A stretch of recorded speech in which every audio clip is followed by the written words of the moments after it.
it'll be interesting to see how that happens. But I just thought the 2 passes a game shit was hilarious. That's astounding. I could be out there and they will pass me with the ball more than twice. Yeah, just catch on the wing and pass to the corner. Swing. I don't gotta do nothing more with it than that. So the fact that I would probably get more passes than Rudy Gobert is pretty appalling.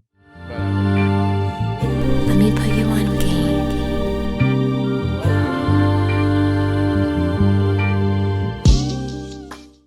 I wanted to talk about another interesting team. I guess I'm keeping it all West this week with the Utah Jazz. West Coast.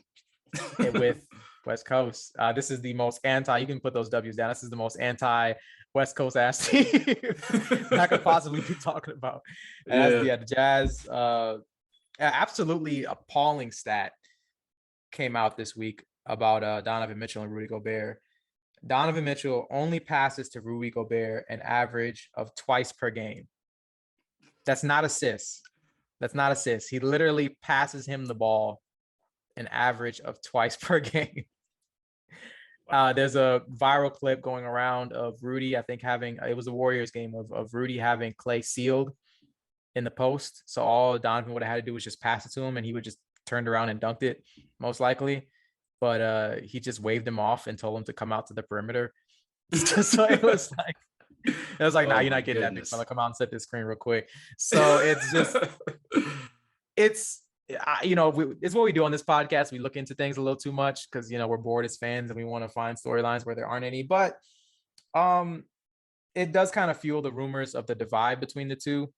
We saw the cracks at the beginning of the pandemic because Rudy was patient zero. We can all go back to the clips of him touching the mics, and there were reports of him touching stuff in the back of the locker room, touching everyone's stuff to prove that I guess COVID at the time was a fallacy, is what he thought. And that was a really sore spot for Donovan Mitchell, especially after he actually caught COVID. I think immediately after that. And then they've just had these reports of them having to mend their relationship, and them having an off and on relationship overall. And the fact that he only passes to him twice a game is, I just think it might be emblematic of that. And then you also have the rumors that Donovan Mitchell is one of the most likely superstars to leave his team. The New York Knicks rumors have been flying. I know you would love that. I don't know. With what superstars are the asking price is nowadays, I don't know if it's even worth it. Nah, I hear you. But I mean, the news is that the rumors are that he may want to be in New York. He's denied it. But I mean, there's also the basketball perspective of it. Rudy Gobert is one of the least efficient players in the league after he takes a dribble. Like, if he can just catch it and finish, he's one of the most efficient players in the NBA based on his percentages. He's always shooting higher than 60%, probably like 80% around the rim or something like that. I don't know the stats, but after he actually dribbles the basketball one time, his stats just completely fall off a cliff. Yeah. So it's probably, his lack of touches that's probably also a reason. But yeah, it's kind of emblematic of maybe their relationship and also their struggles as a team, because they're 12-10 since the All-Star break. They've been basically a 500 team. They haven't really been able to put it together. They've kind of been a team that's been around 50 wins, but they've been a relatively early playoff exit based on expectations. But I guess I just say all that is to say that it may not be long for the Rudy Gobert, Donovan Mitchell pairing.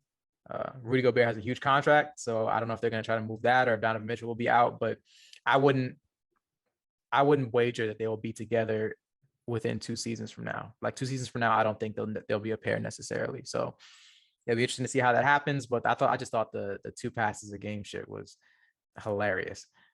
That's astounding. I could be out there and they will pass me with the ball more than twice. Just catch on the wing and pass to the corner. Swing. I don't gotta do nothing more with it than that. So the fact that I would probably get more passes than Rudy Gobert is pretty appalling. But what do you think? Yeah, man.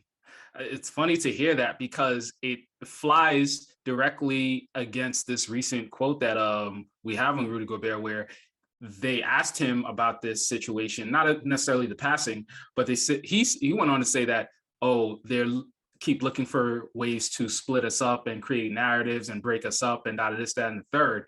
And I'm like, hey, the proof is in the pudding. This dude only passes to you twice a game, like if that. So if he offensively doesn't believe in you as a teammate, then how much does that say about what your chemistry is off the court? You know what I mean? How much does that, like, yeah, you guys are dedicated towards winning, but he seems to be dedicated towards winning without you. And if that's the case, then then you guys are not on the same page in terms of winning. So there's definitely, where there's smoke, there's fire. You know, this wouldn't be the first big man guard rocky relationship in the league, and it definitely won't be the last. And I definitely think that is going to cause a fracture of this team. It limits their potential and their cohesiveness, especially when it gets into those battles in the playoff time.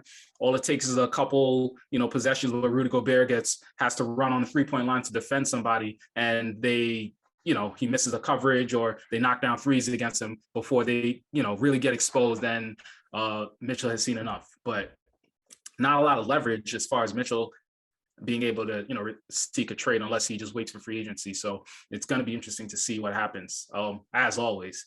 But, I feel bad for this Utah Jazz team because they're a really well-run organization, but getting themselves to the next level has proved to be challenging for them.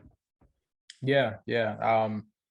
But I guess they have to figure it out, because I think, we rag on Rudy a lot, but he is a valuable NBA player despite, some of his limitations here and there. He does offer a lot more value than what his deficiencies are.